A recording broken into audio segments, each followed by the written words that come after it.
나라를 사랑하는 국민 여러분, 제가 요즘에 그 시국인 만큼 대한민국의 건국론, 대한민국이 어떻게 처음에 이렇게 자유민주주의 국가로 세워졌는가, 이런 것들에 대해서 계속해서 강의를 합니다. 모든 근본의 뿌리가 기독교 입국론에서부터 출발하게 되죠. 이승만 대통령이 대한민국을 세울 때 그는 항상 머릿속에 염두에 두고 있는 것이 뭐였냐면, 이 세상에 마음이 잘못된 백성이 주인이 된들, 교육을 받은들 잘못된 세상을 만들 뿐이다. 그렇다면 무엇으로 백성들의 마음을 바로잡을 수 있느냐? 결론은 기독교의 복음이다. 이렇게 말씀을 했어요. 그러니까 개방을 하거나 새로운 학문을 받아들이거나 외교를 행하거나 어떤 국민에 대한 주권이나 도덕, 자유, 이런 것도 중요하지만 기독교가 기초가 되지 않으면 허사가 된다, 이런 말을 계속 하고 있었던 것이죠.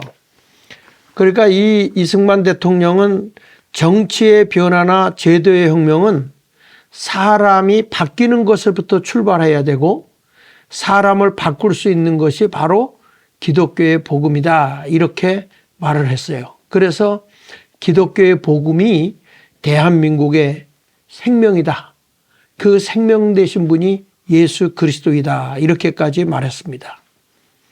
이런 모든 것을 우리가 살펴볼 때 이 기독교의 모든 정신 하에서 이 대한민국을 세웠던 이승만 대통령은 이제 지난 시간에 했던 토지개혁도 역시 마찬가지로 성경에 근거한 토지개혁을 했다는 것입니다. 다시 말하면 내가 가난하고 어려워서 땅을 팔았어도 희년이 되면, 50년째가 되면은 그 땅을 소유했던 사람이 아무 조건 없이 그대로 돌려주는 것입니다. 그러니까 이 땅을 샀다고 하는 것이 그 50년 동안 이 땅을 가지고 경작해서 먹고 살 수 있도록 구입했던 것이죠.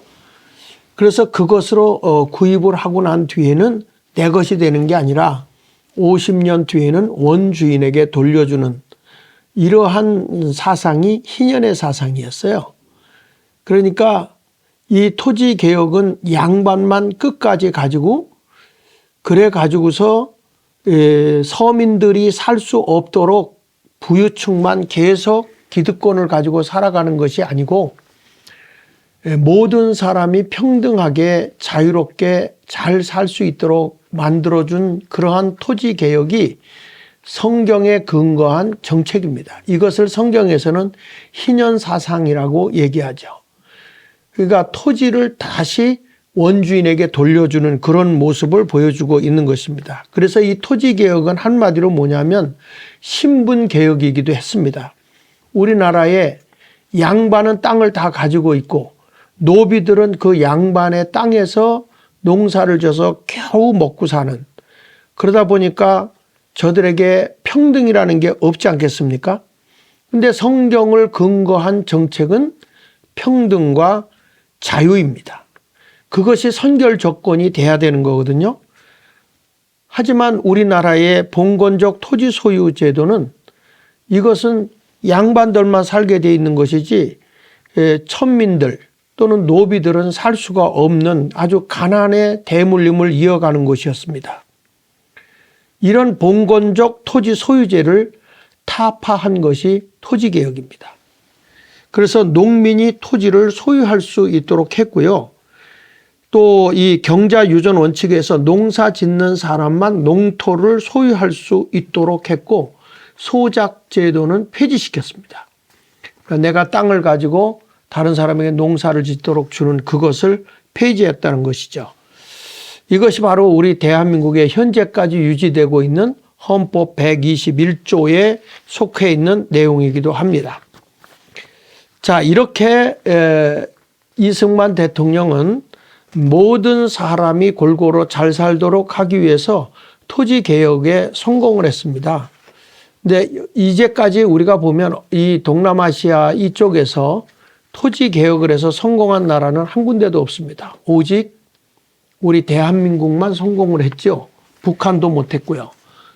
그것이 왜 성공할 수 있었냐면 그 모든 근본의 정신이 기독교의 복음의 정신에서 이루어졌기 때문에 가능했던 것입니다.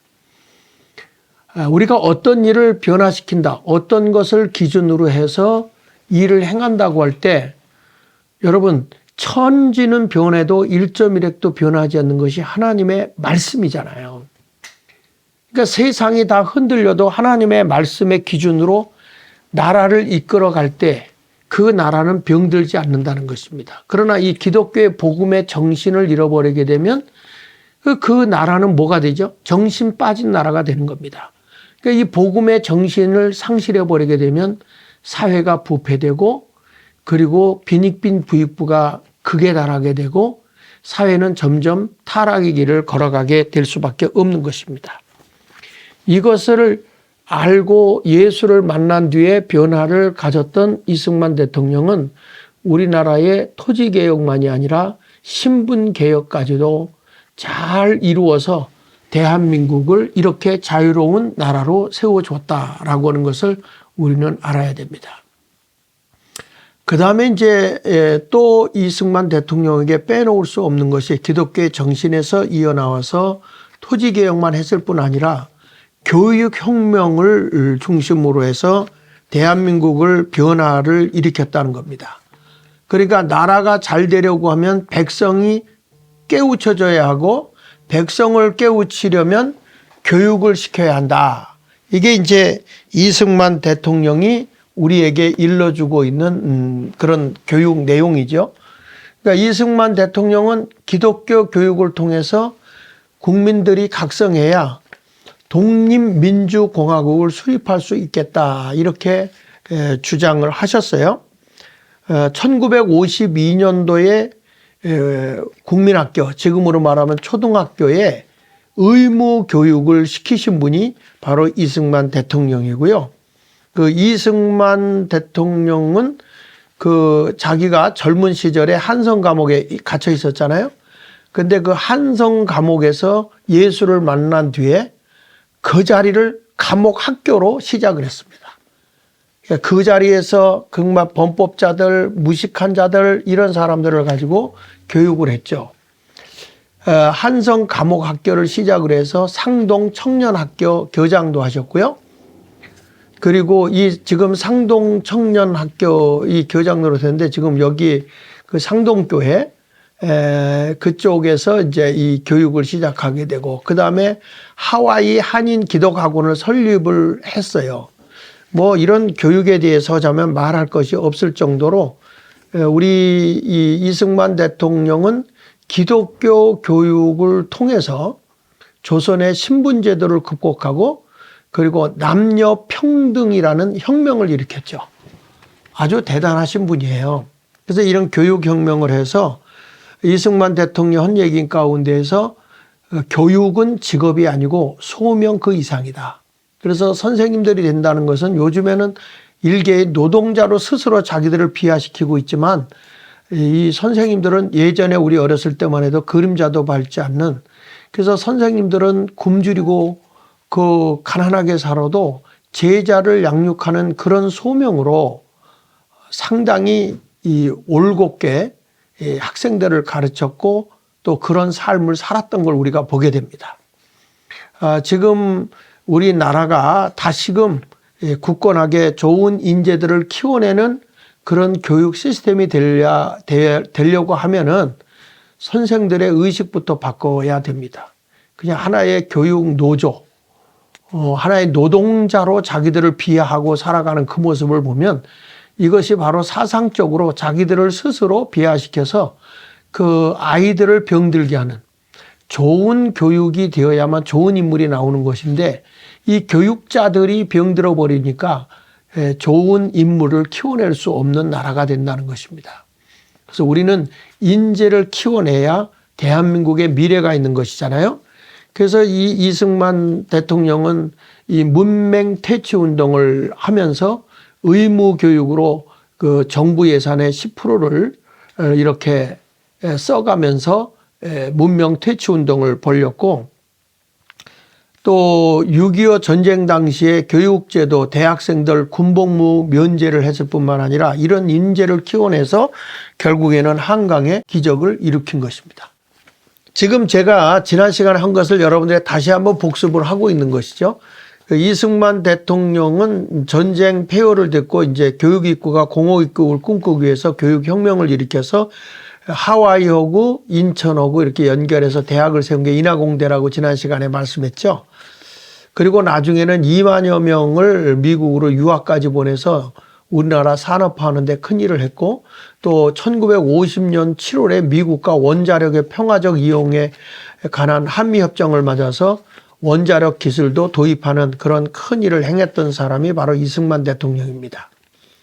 그래서 이분이 배움이라는 것은 남녀 구별이 없는 거다. 배우지 않으면 반드시 총명하지 못하고, 총명하지 못하면 성현의 글을 읽고 올바른 도리를 깨우치지 못한다면서 교육의 필요성을 강조했던 대통령이 바로 이승만 대통령이었다. 그래서 이승만 대통령을 우리가 지난 시간에 쭉 우리가 복습을 해 본 겁니다. 기독교의 입국론부터 시작해서, 그리고 토지개혁은 신분개혁이었다라고 하는 것, 그 다음에 우리나라 교육혁명을 통해서 대한민국의 문맹률 88%에서 10년 만에 4%까지 낮춰놓는 이런 어마어마한 일들을 해서 지금 세계의 가장 모범적인 그런 아름다운 국가가 되었다 하는 것입니다. 여기서 우리가 이제 오늘 중요하게 강의해야 되는 것이 대한민국 건국론에서 이 자유민주주의를 중심으로 이 나라를 세웠다는 것입니다. 자유민주주의, 이거를 꼭 기억해 둬야 됩니다. 그냥 민주주의가 아닙니다. 인민민주주의가 아닙니다. 자유민주주의입니다. 이런 얘기를 했어요. 우리 독립정신에서 보면은 무식하고 천한 국민이 각성하여 국민정신이 바뀌고 아래로부터 변하여 썩은 데서 싹이 나며 죽은 데서 살아나기를 원하는 바이다. 이승만이 1904년 저술한 독립정신에서 민주주의를 향한 신념을 강조하면서 한 이야기죠. 여기서 보면 이제 무식하고 천한 국민이 깨어나야 된다. 그리고 정신이, 국민의 정신이 위에서부터 아래로 이렇게 내려가는 게 아니라 아래로부터 변하여 썩은 데서 싹이 나야 된다. 그리고 죽은 데서 살아나야 된다. 밑에서 새로운 소망을 가지고 뭔가 새로운 일을 해야 된다. 이렇게 신념을 갖도록 일깨워준 분이 바로 이승만 대통령입니다. 이렇게 우리 국민들에게 이 자유민주주의를 강조하면서 밑에서부터 개혁, 위에서 하달식으로 내리는 개혁이 아니라 이 민초들에 의해서 일어나는 개혁운동을 외쳤던 분이 바로 이승만 대통령이죠. 그래서 이승만 대통령이 이런 얘기합니다. 민주주의가 제대로 되려면 반드시 종교와 교육이 선행되어야 하고, 다시 말해서 종교와 교육과 민주주의가 연결되어 있다고 주장했다. 이렇게 했는데요. 이 이승만 대통령은 여기서 종교라는 것은 이제 기독교를 얘기하는 거죠. 이 기독교의 정신 안에서 교육이 되어야 이 민주주의가 바로 된다는 거죠. 왜냐하면 기독교는 유물론 사상이 아니잖아요. 천하보다도 한 생명을 소중히 여기는 게 기독교의 정신입니다. 이 천하의 모든 걸 다 얻고도 내가 생명을 잃으면 무엇이 유익하겠느냐, 이렇게 말씀하잖아요. 그러니까 우리 한 사람 한 사람의 그 자유, 한 사람 한 사람의 존엄성, 생명, 이러한 모든 것들의 근본 교육이 기독교의 복음의 정신에서 나오는 거거든요. 그러면 우리가 천하보다도 한 생명을 귀하게 여기는 이 개인의 그 생명, 그리고 개인의 존엄성, 그리고 개인의 자유, 이런 것들을 철저하게 교육시킬 수 있는 그 모든 근본의 정신이 종교에서 나오고, 그 종교의 뿌리에서부터 교육, 그리고 자유민주주의, 내 개인이 주권을 가지고 자유롭게 살 수 있도록 하는 그 복음의 진실성을 주장한 것입니다. 그러니까 이 자유민주주의라고 하는 이거는 이 세상의 그 어느 것보다도 한 개인의 생명이 소중하고 한 개인의 삶이 중요한 것을 일깨워주는 게 자유민주주의란 말이에요. 그래서 특히 민주주의를 위한 세 가지 요건에서 첫째가 뭐냐면 이해의 기틀을 마련하는 교육을 해야 된다. 그러니까 우리나라에 자유민주주의를 세우려고 하는데 그때 우리나라가 어떤 나라였습니까? 여러분 알다시피 우리나라가 그 왕이 지배했던 나라 아니었겠어요?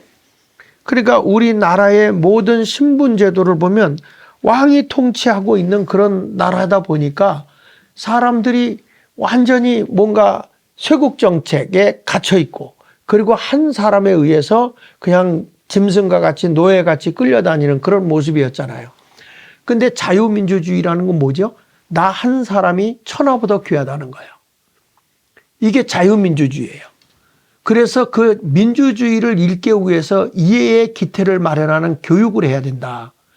그러니까 이북에서는 지금 김일성이가 공산주의를 가려고 그러잖아요. 유물론 사상. 물질이 만능이야. 사람의 생명보다도 사람의 자유보다도 그냥 물질이 최고인 거예요. 그래서 여기 두 번째 가서 보면 의무감을 고양시키는 윤리적 종교. 그러니까 우리가 보면 사람에게 있어서 도덕과 윤리 이런 것들이 굉장히 중요하잖아요. 나 하나만 살아가는 짐승 같은 존재가 아니라 내가 존재함으로써 상대도 존재하는 것이고 제3자도 존재하는 거잖아요.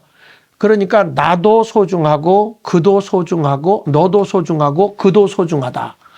이런 것을 윤리적인 종교로서 잘 배워야 된다. 그러니까 천하보다 생명 한 사람 한 사람을 소중히 여기는 걸 배워야 된다. 그래서 목표 달성을 위한 행동을 주장했다. 이런 어떤 목표를 향해서 이 자유민주주의는 종교와 교육이 선행되었을 때 이 민주주의가 바로 세워지는 것이다 라고 일깨워 준 거죠. 그래서 여러분 이 기독교의 정신이 빠져 있는 이 대한민국은 애초에 건립이 된 게 아닙니다. 근데 이 시대에 우리가 한번 살펴보게 되는데요. 여기에 보면 어떤 일이 일어나는가 하는 것을 한번 보면요.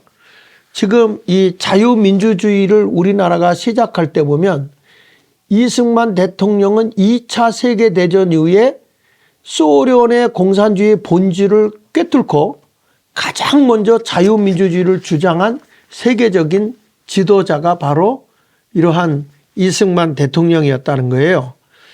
그러니까 2차 세계대전 후에 그 유럽의 공산화된 나라가 25개국, 소련과 속해 있는 연방국이 15개국, 유고 연방국이 3개국. 그래서 보니까 그 총 몇 개가 이 공산화가 되었냐면 대한민국 반토막 밑에를 빼고 44개국이 공산화된 나라였습니다. 그러니까 우리나라만 지금 공산화를 피한 거예요. 저기 여러분들이 그 지도를 보게 되면요. 이 독립운동을 할 때 이때 이 우리나라도 이 세 갈래로 나뉘어져서 대립을 했거든요. 우리나라 일본으로부터 독립할 때 무력 투쟁론을 주장했던 김구, 나중에는 김일성이한테 쏘가 넘어가서 공산주의자가 됐어요. 또 실력 양성론, 조만식과 김성수. 그런데 외교 독립론, 우리는 따로 독립하는 나라가 된다. 이승만하고 안창호가 그렇게 주장했죠. 그런데 이제 우리나라가 남북전쟁, 6.25로 인해서 전쟁이 일어났을 때 미국은 어떻게 하든지 이 소련의 협조를 받아서 남북 통일 정부를 세워주고 빨리 빠져나가려고 그랬죠. 그래서 1945년 그 12월 달에 모스크바 그 삼상회의에서 신탁 통치를 발표합니다. 그래서 이 좌우합작 연립정부를 세워주고 그리고 이제 미국은 빠져나가고 소련에다가 지금의 러시아죠. 이 한반도를 맡기려고 했습니다. 그러면 결국에 이 소련은 처음부터 합작의 그 연립정부 구성의 목적이 어디였었냐면 한반도를 공산화시키는 데다가 목적을 두고 있었어요. 그러니까 이게 소련이 이게 이제 남북 통일 정부를 세워주는 이런 신탁 통치를 시켜놓고 이제는 러시아한테 맡겨놓고 소련한테 맡겨놓고 미국이 빠져나가려고 하는 이 모습을 보고서 그러고 나서 이승만이 이건 아니다. 그래가지고 이 소련의 공산주의로 한반도를 먹으려고 하는 것을 꿰뚫어 본 게 이승만 대통령이라고요. 그래서 가장 먼저 우리는 자유민주주의를 가겠다. 이렇게 외쳤던 분이죠. 그래서 이승만 대통령의 건국의 지향점이 궁극적으로 한반도에는 자유민주주의적 통일이었습니다. 다른 데 두지 않냐고 오직 한반도는 자유통일이다. 당시 북한의 김일성 그리고 공산당은 공산주의적 통일을 추진하고 있었기 때문에 좌우합작에 의한 통일을 주장한 이들은 한반도가 분단되었다고 주장하지만 사실은요. 이승만 대통령이 오직 한반도가 자유민주주의 국가로 세워지기를 몸부림치신 거죠. 이분은 이제 미국에서 공부도 하시고 그렇게 오셨기 때문에 자유민주주의가 얼마나 소중한 것인 걸 알아요. 그리고 공산주의가 얼마나 백성들을 괴롭힌다는 것도 다 알고 있잖아요. 사람의 생명을 소중히 여기지 않고 개인의 인권을 존중히 여기지 않잖아요.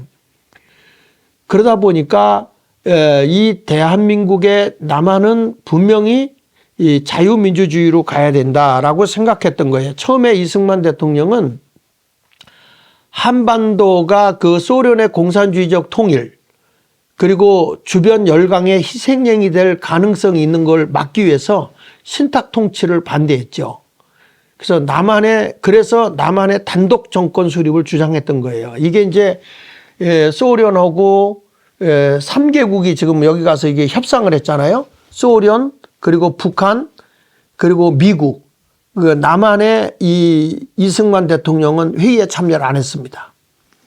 그래서 저들이 다 모스크바 삼상회에서 신탁 통치로 발표하고 이거에 대해서 공산화가 확실해지는 걸 알았을 때에 이승만 대통령은 반대했죠. 그래서 사인도 안 하고 같이 안 했습니다.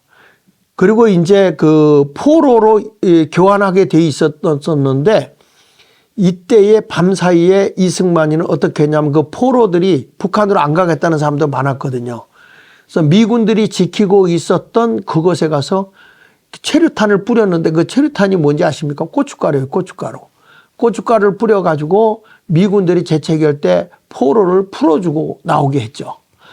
이런 일들을 했던 분이 바로 이승만 대통령입니다. 그래서 한반도의 공산화를 위해 단독 정부를 먼저 수립을 했다고들 그렇게 거짓말로 얘기하는데 이승만 대통령은요. 미국의 앞잡이노릇을 남한의 단독 정부를 수립해서 한반도를 분단 국가로 이렇게 만들었다 이렇게 거짓된 보고를 하는데요.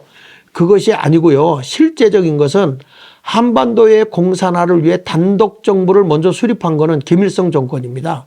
왜냐하면 1946년 2월 달에 김일성은 북조선 인민위원회를 발족시켜 가지고 임시 법령을 제정했고 이미 집행을 하고 있었고 처벌도 하고 있었어요. 이미 국가로서의 기능을 수행하고 있었다는 거예요. 1940년 2월에. 그러다가 미국이 1947년 남한 단독 정부 수립 방침을 결정한 후 실제로 정부가 수립한 것은 1948년 8월 15일이지만 북한은 여기에다 더 우리보다 빠른 1948년 2월 6일 북조선 인민공화국을 공식 선포하고 그리고 이 헌법을 채택했던 거죠. 그러니까 이들은 1946년 2월부터 이미 북조선 인민위원회를 발족해서 임시로 법령 제정, 집행, 처벌권 이런 것들을 다 국가 기능을 수행하고 있었어요. 그러다 미국이 이제 47년도에 단독 정부를 수립해야 되겠다. 이게 잘 안 되니까 이승만 대통령이 반대하고 있었잖아요.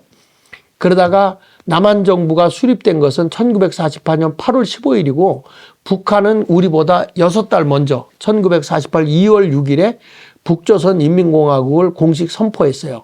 그러니까 실질적으로 보면 우리가 이승만 대통령이 남북을 이렇게 갈라놨던 것이 아니고 이렇게 북한에서 먼저 했다 하는 것을 여러분들이 참고를 해 주셨으면 좋겠고 1946년 2월 14일 남조선대학 대한국민대표 민주의정 발족식에서 그 하지 중장의 연설을 듣는 그 내용이 바로 이거예요. 김규, 이승만, 김구 이 사람들이 지금 이게 하지 장군의 연설을 듣고 있는 내용을 지금 여러분들이 보고 있는 것입니다.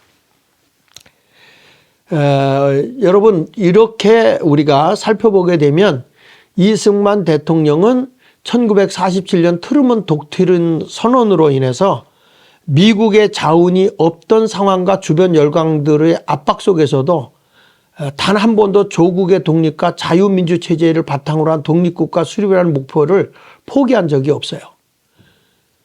이분은 한 번도 우리는 자유민주주의 국가를 세우겠다. 우리는 조국의 독립, 그러니까 남북이 다 하나가 되기를 원했는데 북한에서 반대했기 때문에 그러면 우리 남한이라도 먼저 자유민주주의 국가를 세우겠다. 그렇게 해서 자유민주주의 국가를 세운 거고 기회가 되면 북한도 같이 우리가 자유민주주의 국가를 세우자 한 건데 지금 우리 시대가 지금 와서 보니까 이런 자유민주주의 체계가 지금 붕괴되고 있다. 대한민국이. 그래서 오늘 이승만 대통령의 건국에 대한 이야기를 제가 여러분들에게 말씀을 하고 있는 것입니다. 오늘 지난 시간까지 이렇게 복습을 하면서 공부를 해서 내가 오늘 조금 길게 했는데 이렇게 이승만 대통령은 대한민국의 자유민주주의, 개인의 존엄성, 개인의 자유, 개인의 생명 이런 것들을 소중히 여기는 자유민주주의를 대한민국에 세워준 것은 상당한 건국 대통령으로서 존경받아 마땅할 대통령이라는 것을 우리는 꼭 명심해야 될 것입니다. 여러분 다음 시간에 이어서 계속해서 강의하도록 하겠습니다. 감사합니다. 좋아요, 구독 그리고 여러분들 댓글도 한번 달아주셨으면 고맙겠습니다. 감사합니다.